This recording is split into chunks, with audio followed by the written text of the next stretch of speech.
الرجيم بسم الله الرحمن الرحيم وأنكحوا الأيام منكم والصالحين من عبادكم وإمائكم إن يكونوا فقراء يغنهم الله من فضله والله واسع عليم صدق الله العظيم. Sadaqallahul azim. Dengan menyebut nama Allah yang Maha Pengasih lagi Maha Penyayang. Dan nikahkanlah orang-orang yang masih membujang di antara kamu dan juga orang-orang yang layak menikah dari hamba-hamba sahayamu yang laki-laki dan perempuan. Jika mereka miskin, Allah akan memberi kemampuan kepada mereka dan karunia-Nya. Dan Allah Maha luas pemberiannya dan Maha mengetahui. Maha benar Allah dengan segala firman-Nya. Apa yang tadi dibacakan oleh Ustadz Rijalul Amri adalah dari surah An-Nur ayat 32. Ya, perintahnya secara umum ini seperti perintah untuk memberikan kesempatan kepada anak-anak kita laki-laki ini untuk menikah, ya, untuk menjaga kehormatannya dan lain sebagainya. Maka untuk lebih jelas tentang ayat ini langsung kita simak penjelasannya dari guru kita Ustadz Doni Amir Sokop. Silahkan Ustadz. Terima kasih Mas David.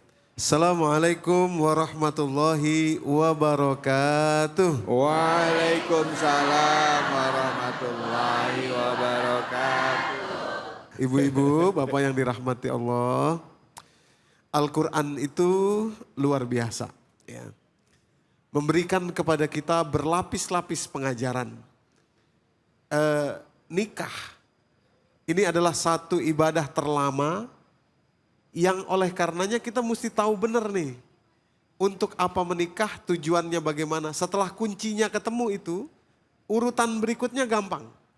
Termasuk tadi nanti kita akan menjelaskan sedikit surah An-Nur surah ke-24 ayat 32 tadi. Ada kalimat yughnihimullah.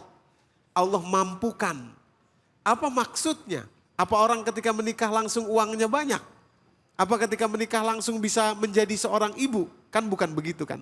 Nah, tapi itu harus dijelaskan awal dulu dari sebetulnya tujuan menikah itu apa. Sedikit saya ambil waktu di situ. Kembali ke ayatnya, Quran surat keempat tadi ayat 154 ya, awal juz yang ke-6. Auzubillahi minasyaitonirrajim. Wa rafa'na fawqahumut tura bimitsaqihim wa qulna lahum udkhulul baba sujada wa qulna lahum la ta'du fis sabti wa akhadna minhum mitsaqan ghaliza tadi ya. Diangkatnya gunung Tursina di atas kepala Bani Israel dan perjanjian yang Allah buat kepada mereka. Perjanjian dalam bahasa Arab namanya akdun, akad. Yang kita lakukan menikah juga akdun nikah. Perjanjian itu setaraf dengan akad nikah yang terjadi yang kita lakukan. Quran surat yang sama ayat 21. Wa kaifa ta'khuzunahu wa qad afdha ba'dakum ila ba'din wa akhadna minkum mitsaqan ghaliza. Kenapa begitu? Ya, ini Al-Quran. Allah bicara sesuatu pasti ada maksudnya, ada maknanya. Kenapa dinamakan yang sama? Tentu ada maknanya. Bapak Ibu yang dirahmati Allah, karena tujuan menikah bukan untuk bahagia. Orang ketipu, salah kalau tujuan saya ingin bahagia menikah. No, bukan. Bahkan dalam survei Mas David di berbagai institusi, perceraian itu terbanyak terjadi karena 3 hal. Yang pertama, karena hubungan seksual yang tidak sehat, maaf ya, ini kita harus sampaikan. Yang kedua, karena finansial yang tidak sehat. Tapi yang paling mayoritas terjadi karena komunikasi yang tidak sehat. Komunikasi yang tidak sehat. Nah, komunikasi yang tidak sehat ini akan mandek ketika seseorang sudah mulai bersifat taking, ngambil. Terhadap pasangan, kamu kan harusnya ngertiin saya. Kamu kan istri saya, harusnya kamu ngertiin saya dong. Harusnya kamu hormatin saya dong. Harusnya kamu begini dong sama saya. Harusnya kamu begitu dong sama saya. Ketika itu kita sudah taking. Ngambil. Ibu-ibu begitu juga. Kok suami nggak ngertiin saya sih? Kok dia diajak ngomong diam aja sih? Kok dia ini sih? Kok dia itu sih? Taking. Sementara misakon golizo tadi, kerjanya Nabi dengan kerjanya kita dalam rumah tangga sama. Apa itu? Quran surat ke-66 ayat ke-6. Kalimat Allah, ya ayyuhallazina amanu, qu anfusakum wa ahlikum naro. Wa quduhan nasu wal hijaru 'alaiha malaikatun ghilazun syidadun la ya'sunallaha ma amarahum.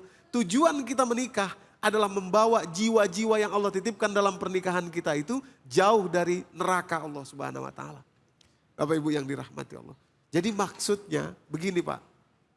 Ketika orang menikah, dia baru menikah jadi pengantin baru, dalam hatinya dia berpikir, ini dia orang yang bisa membuat saya bahagia. Ini kekeliruan pertama dan paling utama. Kenapa? Karena di situ dia sudah berpikir, saya harus mengambil sesuatu dari dia.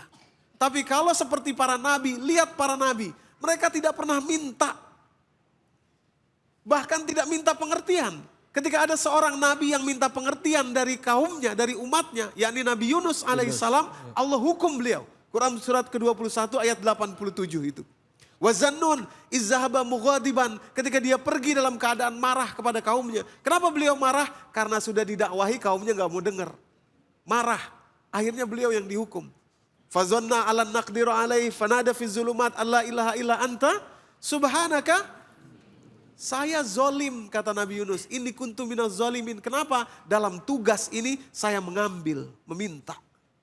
Misakon ghalizo, tugas para nabi sama seperti tugas kita yang berakad nikah. Memberi, giving.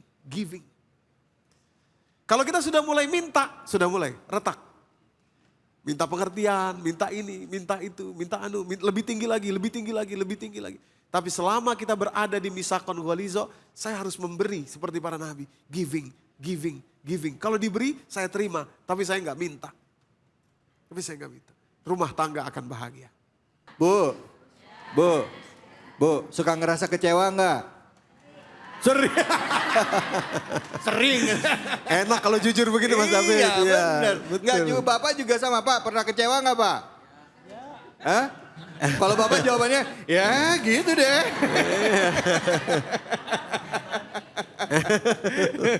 Gitu ya Ustaz ya? Iya. Silakan Ustaz. Baik Bapak Ibu yang dirahmati Allah, jadi dalam perjalanan para nabi itu jatuh, oke, nggak ada masalah. Yang penting masih di jalan misakon ghalizo. Iya, Jadi iya. begini, kalau Anda punya uang banyak, tapi Anda tidak punya program bagaimana membawa jiwa-jiwa itu maksudnya Anda, pasangan Anda, anak Anda, mantu, cucu.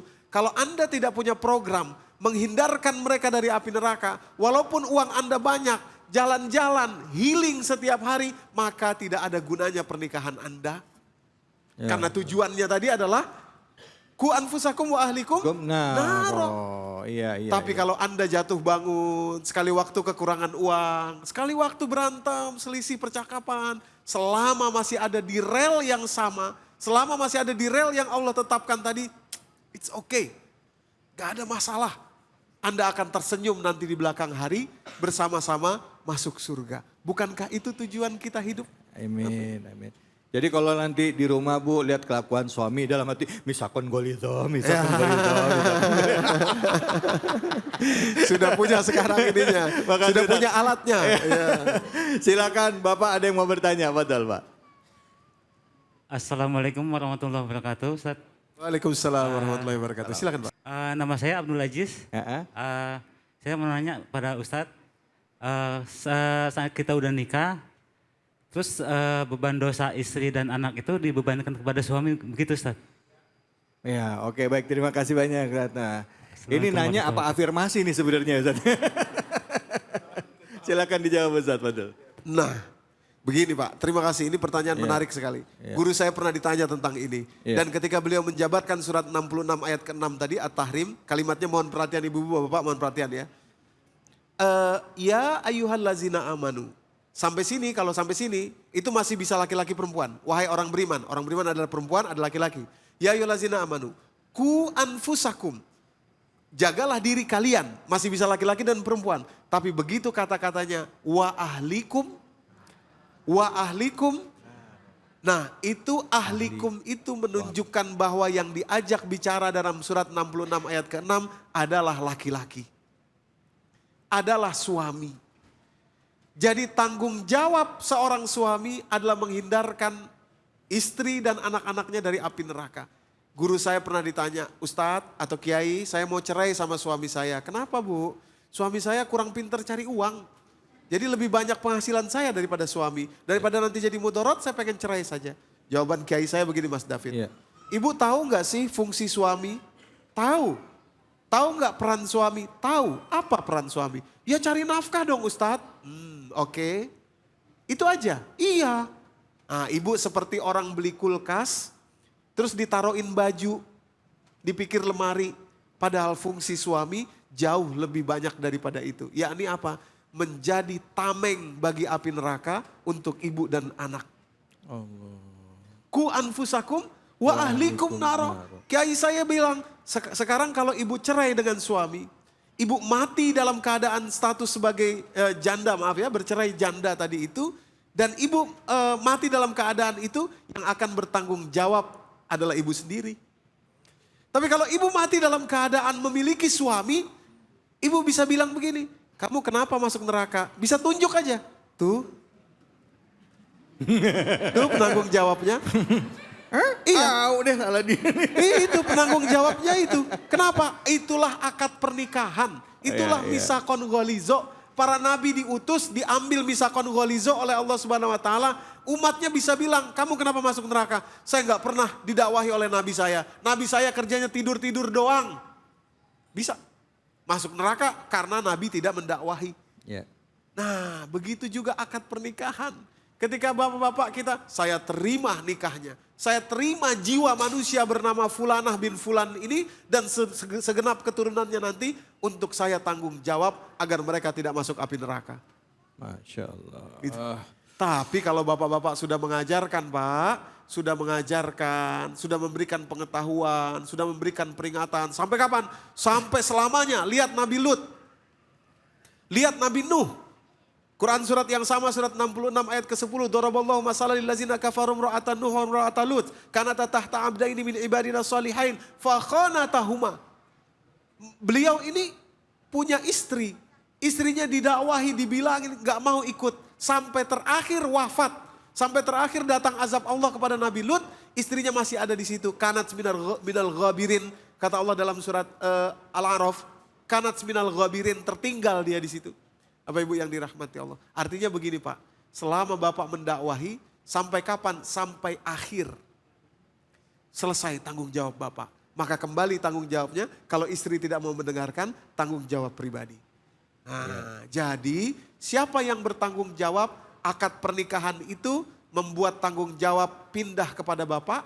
Tapi selama Bapak sudah memberikan tanggung jawab Bapak berupa pendidikan, pengarahan kepada anak dan istri. Tentu saja yang baik dengan cara-cara yang santun. Dengan cara-cara yang qaulan layinan, qaulan ma'rufa, qaulan karima dan seterusnya. Qaulan-qaulan yang baik. Maka tanggung jawab itu sudah berpindah dari Bapak kepada individu-individu yang di dalam tanggungan Bapak tadi itu. Demikian Pak. Kira-kira. Alhamdulillah. Jadi Bu, kalau nikah punya suami enak ya. Jadi kalau ibu kenapa-kenapa, suaminya nggak ngajarin, nggak ngedidik, dosanya siapa yang nanggung? Koncong banget jawabnya. Mas David, bapak-bapak kelihatannya agak serem tuh ya. Pak, salah nanya tadi Pak. Aduh, sampai di rumah istri saya juga bilang, tuh dengerin. Masya Allah, makasih banyak Ustaz. Makasih banyak. Baik, masih banyak sebenarnya yang ingin kita tanyakan ya seputar pernikahan. Karena pernikahan itu setiap rumah tangga punya cerita sendiri-sendiri. Ada yang istrinya taat, ada yang suaminya soleh ya. Ada juga ya kalau tadi kan Ustadz bilang gitu, tanggung jawabnya di suami. Kalau istrinya gimana-gimana. Sekarang kalau suaminya sholatnya juga kagak, ngaji nggak pernah tuh gimana? Ya Bu ya? Ada nggak di mari Bu? Waduh. Kita akan lanjut lagi Ustaz. Terima kasih banyak waktunya dengan guru-guru kita yang lain hanya di sini. Di Cahaya Hati Indonesia.